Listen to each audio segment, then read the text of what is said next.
Nama loyalis dan penyembah utama Jokowi yaitu Budi Ari.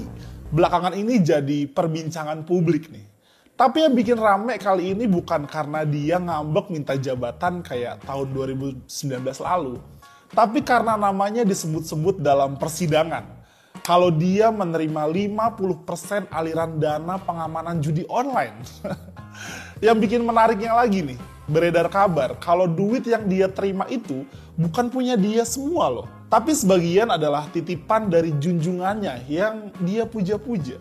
Jadi baru-baru ini nih, nama Budi Ari disebut dalam persidangan kasus judi online. Dia bilang menerima aliran uang suap sebesar 50% yang kemungkinan bernilai puluhan sampai ratusan miliaran rupiah. Tapi jaksa sendiri nggak mungkin menyangkut pautkan Budi Ari kalau nggak ada fakta. Jadi sudah bisa dipastikan kalau kejaksaan menyebut nama Budi Ari karena ya emang ada faktanya. Tapi seperti biasa, Budi Ari ngeles kemana-mana. Mungkin karena panik ketahuan. Jadi kalap nggak jelas lah dia. Ibarat orang mau tenggelam, apapun akan dicari buat pegangan. Begitulah Budi Ari yang gue lihat ya. Dia lagi panik aja nih. Bingung, mau gimana dia? Mau nyerang kejaksaan kan nggak mungkin ya. Karena kejaksaan di bawah Presiden Prabowo. Cari-carilah dia, siapa yang mau diserang. Dan pilihannya jatuh kepada PDI Perjuangan dan Menko Polhukam Jenderal Budi Gunawan. Ini kocak ya. Kenapa gue bilang kocak? Yang nyebut namanya dia itu kan kejaksaan. Tapi yang dia serang itu PDI Perjuangan dan Jenderal Budi Gunawan. Nyambungnya di mana coba? PDI Perjuangan adalah partai di luar pemerintahan. Artinya saat ini PDI Perjuangan tidak punya akses kepada kekuasaan. Gimana caranya bisa ngatur kejaksaan? Coba, lu pikir aja deh. Mana mungkin sih partai yang nggak berkuasa bisa mengandalkan kekuasaan atau bisa mengendalikan lah. Kan nggak masuk akal banget ya. Kayaknya Budi Ari ini udah agak sakit-sakit kayaknya. Udah jadi menteri bukannya makin pintar, malah makin error. Alamak. Kayaknya Jokowi emang seneng miara orang-orang yang kayak gini nih. Biar bisa dimanfaatin kebodohannya. Terus soal Jenderal Budi Gunawan. Mungkin Budi Ari menyebut namanya karena Budi Gunawan dianggap dekat dengan Ibu Megawati. Jadinya sekalian aja dicantolin, biar rame sekalian. Pokoknya apapun masalahnya yang disalahin harus terkait dengan PDI Perjuangan lah. Budi Ari ini nekat bangunin banteng yang lagi tidur. Kalau menurut gua sih ya, kalau kejaksaan bilang ada keterlibatan Budi Ari, ya masuk akal banget sih. Karena dulu sempat ada gosip kalau Budi Ari dulu ditaruh sebagai Menkominfo. Itu emang untuk malakin pelaku judi online kan. Untuk apa? Ya buat biayain ongkos politik bosnya dulu. Dulu gosip ini kenceng banget.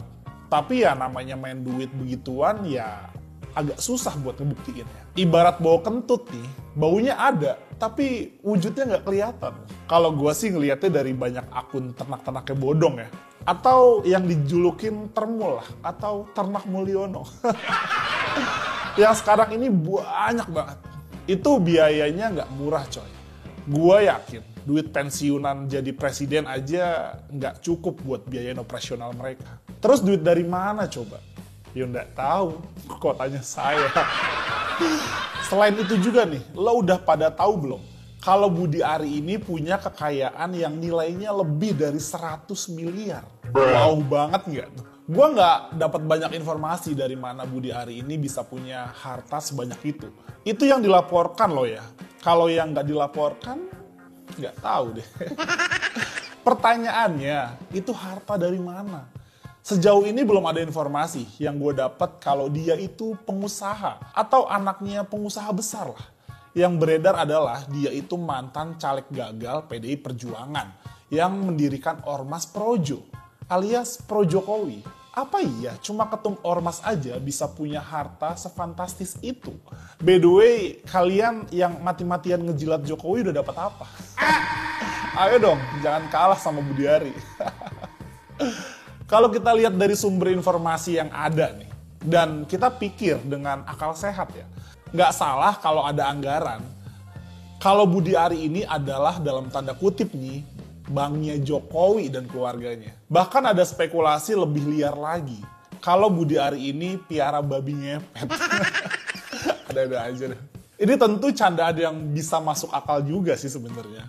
Abis nggak ada yang tahu sumber hartanya dari mana coba. Kalau nggak mau dicurigain terus, Budi Ari tentu harus menjelaskan kepada publik mengenai hal ini nih. Tapi menurut gua sih dia mau jelasin apa juga nggak ada yang percaya. Ada yang ngelihat kalau urusan fitnahan Budi Ari ini bukan cuma soal urusan Budi Ari versus PDI Perjuangan, tapi lebih jauh lagi.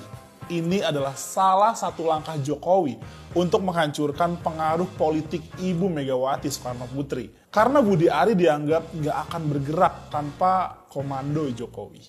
Dan hasil dari sukses atau tidaknya rencana ini akan berpengaruh kepada langkah politik Jokowi ke depan.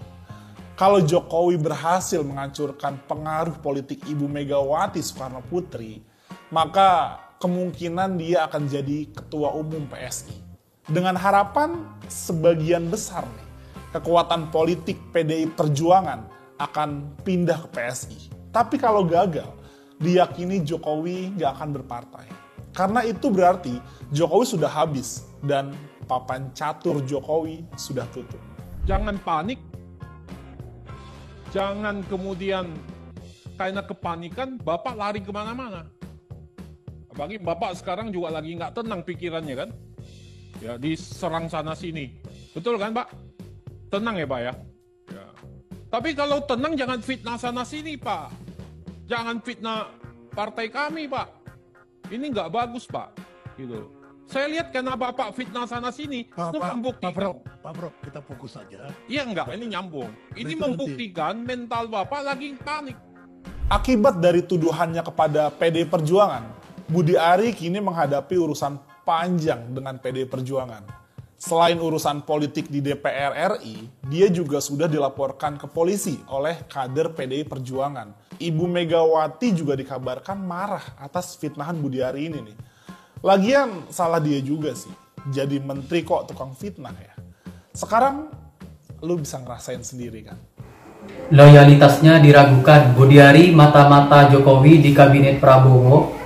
Langkah Menteri Koperasi Budi Ari Setiadi menemui Presiden ke-7 RI Joko Widodo di Solo beberapa waktu lalu.